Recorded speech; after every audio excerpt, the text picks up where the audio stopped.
प्रश्न 9।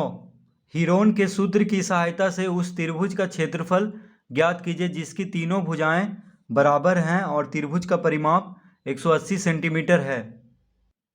तो प्रश्न 9 में हम लिखेंगे त्रिभुज का परिमाप कितना दिया हुआ है। त्रिभुज का परिमाप बराबर दिया हुआ 180 सेंटीमीटर। 180 सेंटीमीटर। तो त्रिभुज का प्रत्येक भुजा कितना हो जाएगा, तो लिखेंगे माना ए बराबर बी बराबर सी बराबर 180/3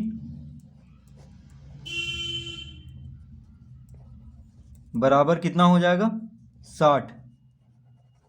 तो 60 के क्यों हो जाएगा, क्योंकि देखिए प्रश्न में कह रहा है कि उस त्रिभुज का क्षेत्रफल ज्ञात कीजिए जिसकी तीनों भुजाएं बराबर हैं।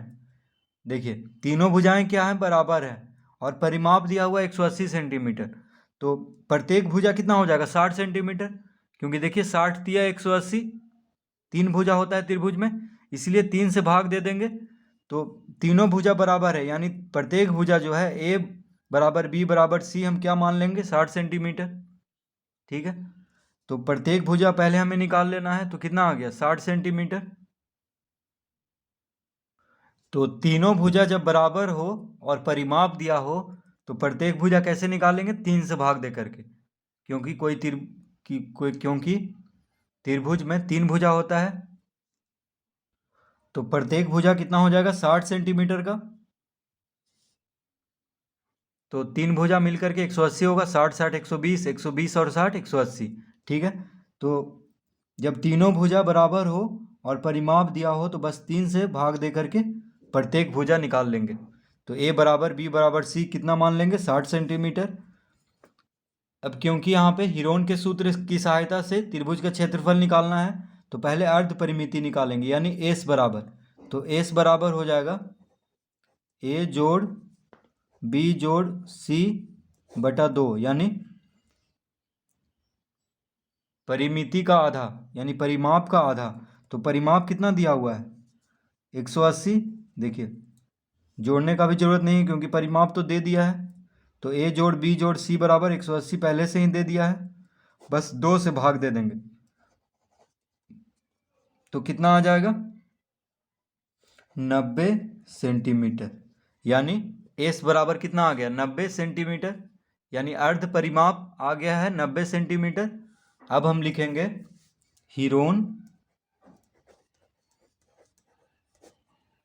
के सूत्र, हीरोन के सूत्र से त्रिभुज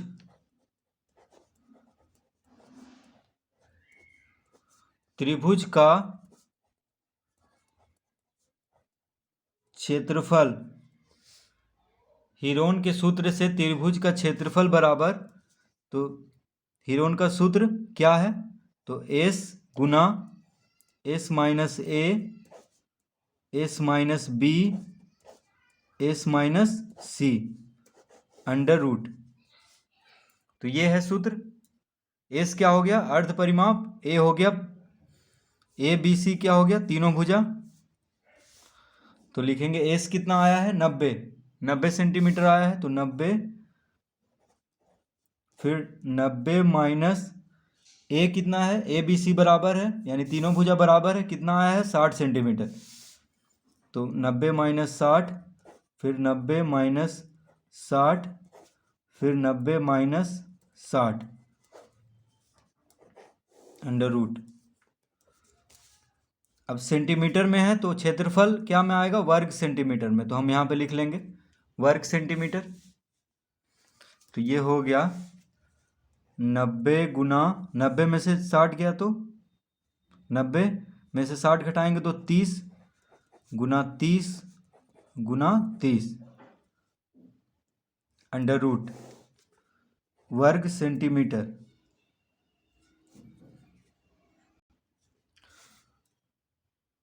तो यहाँ पे देखिए 30 30 30 3 बार है, और 30 तिया 90 होता है, तो हम 90 को लिख देंगे इस तरह से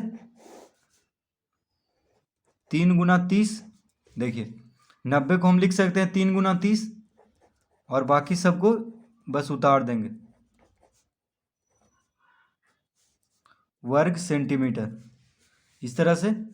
तो हम 90 को 3 गुना 30 क्यों लिखे हैं, क्योंकि देखिए पहले से यहाँ पे 3 30 है, तो एक 30 और ला दिए, तो जोड़ा बन गया 2 2 30 का। देखिए 2 30 यहाँ पे हो गया, 2 30 यहाँ पे, तो 2 30 में से एक 30 बाहर हो गया, 2 30 में से एक 30 बाहर हो गया, और √3 एक 3 बस एक ही है, तो इसको √3 ही रहने देंगे, लिख लेंगे वर्ग सेंटीमीटर इस तरह से लिख लेंगे। तो कितना आ गया 30 तिया 30 गुना 30 आ गया 3 तिया 9, यानी 900 √3 वर्ग सेंटीमीटर। इसका क्षेत्रफल आ गया है कितना, तो 900 √3 वर्ग सेंटीमीटर। ठीक है, तो बस ये ध्यान में रखना है कि जो ज़्यादा है उसी के अनुसार, देखिए यहाँ पे 3 था तो एक 30 और लाना है, तो जोड़ा बन जाएगा 2 2 का, तो 30 तिया 90 होता है, तो उसी को लिख लिया 3 गुना 30, और बस 2 30 में से एक 30 बाहर, 2 30 में से एक 30 बाहर, और √3 को बस उसी तरह रहने देंगे। तो कितना आ गया 900 √3 वर्ग सेंटीमीटर इस त्रिभुज का क्षेत्रफल। तो जिस त्रिभुज का परिमाप 180 सेंटीमीटर हो और सभी भुजा बराबर हो, तो उसका क्षेत्रफल कितना आएगा 900 √3 वर्ग सेंटीमीटर।